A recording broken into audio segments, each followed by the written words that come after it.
এখানে আমি কিছুক্ষণের জন্য অন্ধকার ছিল, ভেবেছিলাম যে টিকটিকিটা হয়তো মাকড়সাটাকে ধরেছে, ঠিক আছে, দিয়ে নিয়ে যাচ্ছে। কিন্তু যেই একটু চলাচলি করলো তখন লাইটে ভালো করে বুঝতে পারলাম যে টিকটিকি মাকড়সা ধরেনি, মাকড়সাটা টিকটিকিটাকে ধরেছে এবং ও খাবেও হয়তো।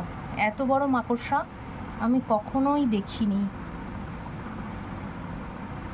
যে একটা টিকটিকিকে, এই ঘটনা আমি কখনো দেখিনি।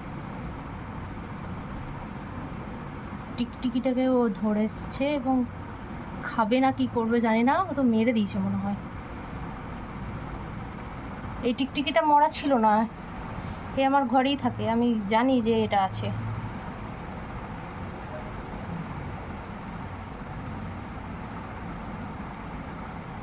মনে হয় মেরে দিয়েছে, নাহলে টিকিটিকিটা নড়তো।